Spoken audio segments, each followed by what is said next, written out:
এদিকে ওয়াকফ আইনের বিরোধিতা, এবার দুবরাজপুরের ইসলামপুরে প্রতিবাদ সভা। ইমামের বার্তা কোনো রকম প্ররোচনায় পা না দেওয়ার এবং একই সঙ্গে তিনি বললেন এই প্রতিবাদ সভা থেকে দিল্লিতে আন্দোলনের ডাক দিয়েছেন তিনি। যে কোনো প্রতিবাদ কর্মসূচিতে সংযত থাকার বার্তা ইমামের। ওয়াকফ আইনের বিরোধিতা, দুবরাজপুরের ইসলামপুর গ্রামে প্রতিবাদ সভা। যে কোনো প্রতিবাদ কর্মসূচিতে সংযত থাকার বার্তা ইমামের। এমন কোন কাজ করবো না যাতে সরকারি কোন সম্পদ যেন তার উপরে কোন রকমের কিছু আক্রমণ হয়, এমন কোন কাজ না করে আমাদের মৌখিক যে আন্দোলনের যেটা আমাদের হক আছে সেটা আমরা করব।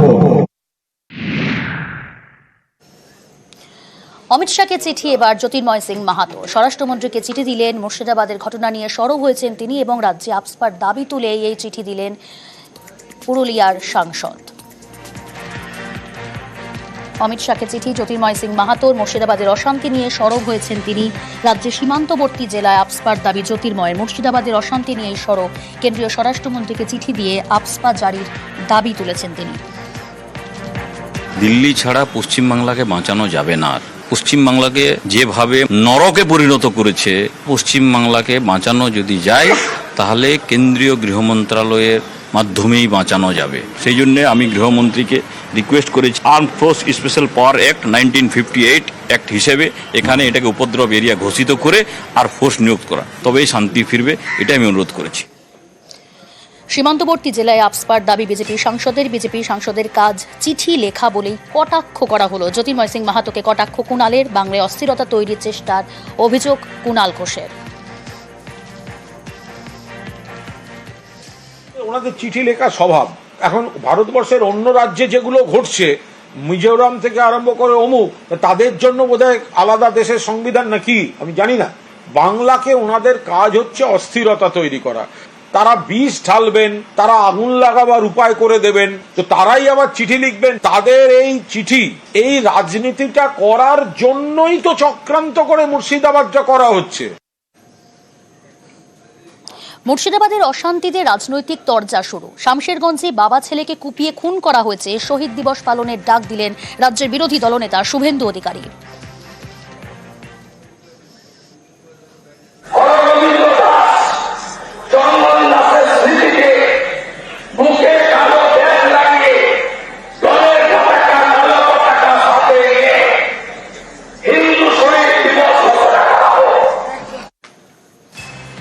শহীদ দিবস পালনের ডাক বিজেপি বিষ ঢালছে বলে কটাক্ষ তৃণমূলে। নেতিবাচক ঘটনায় প্ররোচনার চেষ্টা বলে অভিযোগ। বিজেপিকে আক্রমণ কুণাল ঘোষের। পাঁজি পুঁথিগুলো নতুন করে লেখে নাকি? এই রোজ একটা করে দিবস হতে পারে, প্রত্যেকটা একটা ঘটনার দিবস আছে। সবসময় যদি একটা না একটা কিছু করে আরো সেটাকে সেই অতীতের খারাপ ঘটনাকে নতুন করে বিষ ঢালার কাছে ব্যবহার করা হয়, তাহলে সেই দিবস পালনের সার্থকতা থাকে না। কোনো নেতিবাচক ঘটনার সেটাকে যদি নতুন করে প্ররোচনার উপাদান হিসেবে ব্যবহার করা হয়, তাহলে কোনো দিবসের সার্থকতা থাকতে পারে না।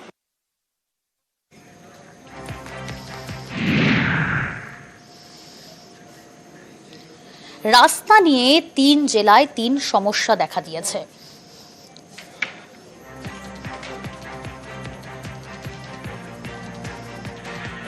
দেখুন, উত্তর দিনাজপুরে ব্রিজ আছে, অর্থাৎ সেতু আছে, কিন্তু এই সেতুতে ওঠার রাস্তা নেই।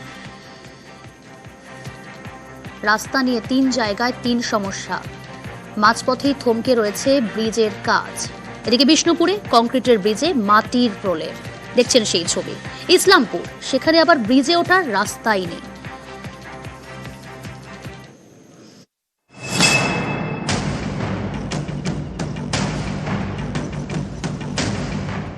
বাঁকুড়ার বিষ্ণুপুরের সুভাষপল্লী, এখানে বিড়াই নদীর উপর কংক্রিটের ব্রিজ, যা আশপাশের বেশ কয়েকটি গ্রামের বাসিন্দাদের বড় ভরসা। এই গুরুত্বপূর্ণ ব্রিজের একাংশ 2023 সালে ভেঙে পড়ে। 2 বছর পর ব্রিজ সারাই করা হয়েছে, কিন্তু মাটি দিয়ে। ব্রিজের দুপাশে বাঁশের ঠেকনা। স্থানীয়দের প্রশ্ন, এভাবে মেরামতি করে কি লাভ? এ তো যে কোনো সময়ে ভেঙে পড়তে পারে। এটা মাটি দিয়ে করেছে, কিন্তু যে কোনো মুহূর্তে বিপদ হয়ে যেতে পারে। এই কংক্রিটের ব্রিজে মাটি দিয়ে মেরামত করা যায়? এটা মাটিতে কোনো রকম সম্ভব নয়। এটা সেই কচুরিপানা বেঁধে তলের মাটি বালিটা সরে গেছে, দিয়ে বসে গেছে। ব্রিজের পরিস্থিতি এখন ভগ্ন অবস্থায় পড়ে আছে।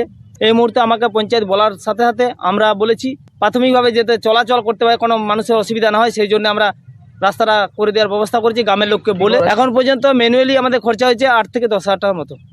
ডিএম থেকে শুরু করে এমএলএ সাহেব থেকে শুরু করে দেখে গেছে, এটার উপর অনেক গুরুত্ব দিচ্ছে। উত্তর দিনাজপুরের ইসলামপুর, এখানে মরুয়াগাঁওয়ে সিরিয়ানি নদীর উপর ব্রিজ। এই ব্রিজের বয়স 10 বছর। ব্রিজের স্বাস্থ্য ভালো, কিন্তু 10 বছরেও এই ব্রিজে ওঠার রাস্তা হয়নি, ফলে ঝুঁকি নিয়েই চলছে যাতায়াত। সমস্যা এখানে ব্রিজতে উঠতে অসুবিধা আছে, লোকটা উঠতে পারতেছে না। মানে উঠতে পারছে না কেন, কি কারণটা কি? মাটি নাই, সাইডে মাটি দেয় নাই, রাস্তা হয় না নাকি? রাস্তা হয় নাই। বর্ষাকালে লোকটুক যাইতে পারে না, জল থাকে পুরা। ব্রিজটা টেবিলের মতো দাঁড়ায় আছে। 10 বছরেও ব্রিজের অ্যাপ্রোচ রোড তৈরি হয়নি, ফলে অনেকে এই ব্রিজ দিয়ে যাতায়াত করতেই পারেন না। তাদের মুরুয়াগাঁও থেকে ইসলামপুর যেতে হয় প্রায় 25 কিলোমিটার ঘুরে। আর ওরা তো কইলেও এখন শুনতেছে না, ওরা শোনার কোনো ওদের দায় না। ওরা কয় দুই জায়গার ইয়েটা সমস্যা আছে দুইজনের, তো দুইজনের মধ্যে এখানে সমস্যাটা ওরা কই দিছে পারবো না এখন। জানাচ্ছি আমরা হায়ার অথরিটিকে, কারণ অ্যাপ্রোচের মানে যে লেন্থ আছে ওটা যথেষ্টই বড় আছে, দুদিকে অ্যাপ্রোচ হবে, তো সেটা গ্রাম পঞ্চায়েত বা পঞ্চায়েত সমিতির পক্ষ থেকে হবে না। আর যেহেতু ব্রিজের অ্যাপ্রোচ, ওটা জেলা পরিষদেই জানাতে হবে। কোচবিহারের তুফানগঞ্জের ধলপল, এখানে রায়ডাক নদীর উপর ব্রিজ তৈরির কাজ শুরু হয় 2019 সালে। উত্তরবঙ্গ উন্নয়ন দপ্তর এই কাজ শুরু করে। বছর দেড়েক চলার পর কাজ বন্ধ, আজও তৈরি হয়নি ব্রিজ।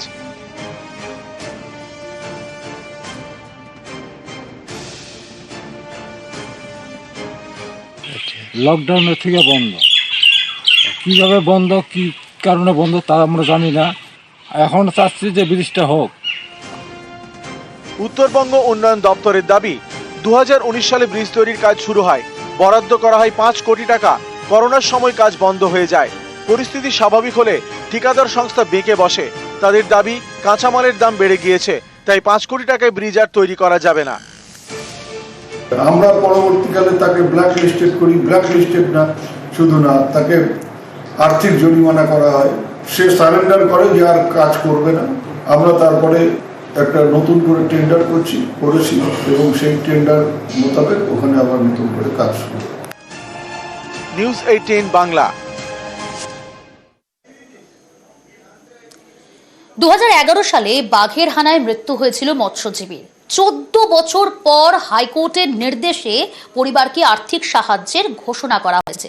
এখানেই অনেকে প্রশ্ন তুলছেন যে 14 বছর লেগে গেল এই আর্থিক সাহায্য পেতে। সুন্দরবন মৎস্যজীবী ইউনিয়নের তরফ থেকেও কিন্তু নানা প্রশ্ন সামনে তোলা হচ্ছে এবং বন দফতরের দিকেই আঙুল তুলছেন তারা।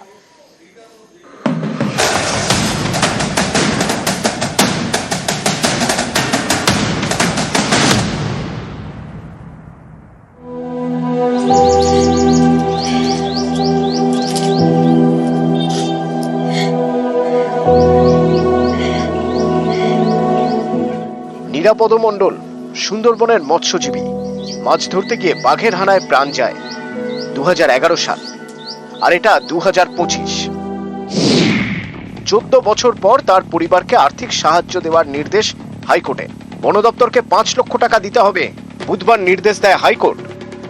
মহামান্য বিচারপতি অমৃতা সিনহা তার রায়ে বলেছেন 5 লক্ষ টাকা ক্ষতিপূরণ দিতে হবে 8 সপ্তাহের মধ্যে। এটা দেবে আপনার field director, Sundarban reserve authority, chief conservator of forest, department of forest.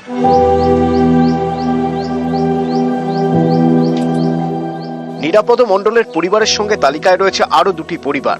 তাদেরও আর্থিক সাহায্য করতে বলা হয়েছে, কারণ ওই 2 পরিবারের 2জন মাছ ধরতে গিয়ে বাঘের হানায় প্রাণ হারিয়েছেন। কেউ 11 বছর আগে, কেউ 6 বছর আগে। অনেকেরই প্রশ্ন, মারা যাওয়ার এত বছর পরে কেন আর্থিক সাহায্য? মৎস্যজীবীদের পরিবারের দাবি, মাছ ধরতে গিয়ে বাঘের হানায় মৃত্যু, নথিপত্র দিয়ে এটা প্রমাণ করাই সমস্যা, তাই বন দপ্তরের থেকে আর্থিক সাহায্যও মেলেনি। শেষমেশ কলকাতা হাইকোর্টে মামলা করা হয়, সেখানেই আর্থিক সাহায্যের নির্দেশ দেন বিচারপতি। মাছ ধরতে যাওয়ার জন্য দেওয়া হয় বোট লাইসেন্স সার্টিফিকেট, BLC। এই লাইসেন্স দেয় বন দপ্তরের সুন্দরবন টাইগার রিজার্ভ। সুন্দরবনের মৎস্যজীবী ইউনিয়নের দাবি, মৎস্যজীবীদের অনেকেরই বোট লাইসেন্স সার্টিফিকেটের মেয়াদ ফুরিয়েছে। বন দপ্তর নতুন লাইসেন্স ইস্যু করছে না, তাই অনেকে নিয়ম ভেঙে অন্যের বোট লাইসেন্স সার্টিফিকেট ভাড়া নিয়ে মাছ ধরতে চান। যে যেমন পেরেছে, যাদের খুব বেশি প্রয়োজন তার হয়তো কেউ 60,000 নিয়েছে, কেউ 70,000 নিয়েছে, এরকম দিয়ে বেশিটা ভাড়া দেওয়া হচ্ছে। অন্যের বোট লাইসেন্স সার্টিফিকেট ভাড়া নিয়ে যেসব মৎস্যজীবী সমুদ্রে যান তাদের কারো বাঘের হানায় প্রাণ গেলে সংশ্লিষ্ট পরিবার পড়ে বিপাকে। কারণ খাতায় কলমে প্রমাণ করাই কঠিন যে ওই মৎস্যজীবী সমুদ্রে মাছ ধরতে গিয়েছিলেন। সেক্ষেত্রে বন দপ্তরের আর্থিক সাহায্যও মেলে না। সুন্দরবনের মৎস্যজীবী ইউনিয়নের দাবি, কয়েক দশক ধরে বন দপ্তর নতুন লাইসেন্স ইস্যু করে না, এর জেরেই এত সমস্যা।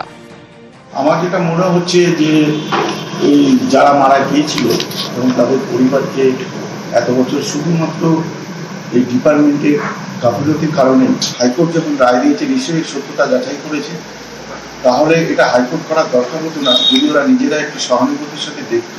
তারা ভাড়া নিয়ে যাচ্ছে, তার প্রুফ কি? তারা কোথাও কি জানিয়েছে যে আমরা ভাড়া নিয়ে যাচ্ছি? তারা জানাক আমাদেরকে যে আমরা, আমাদের কার্ড নেই, আমরা মুখের কার্ড, সে মাছ ধরতে যায় না, তার জিএলসিটা নিয়ে আমরা ভাড়াতে যাচ্ছি। তারা যদি না জানায় তো আমরা তো জানতে পারবো না। দক্ষিণ 24 পরগনা থেকে অনুপ বিশ্বাস, নিউজ 18 বাংলা।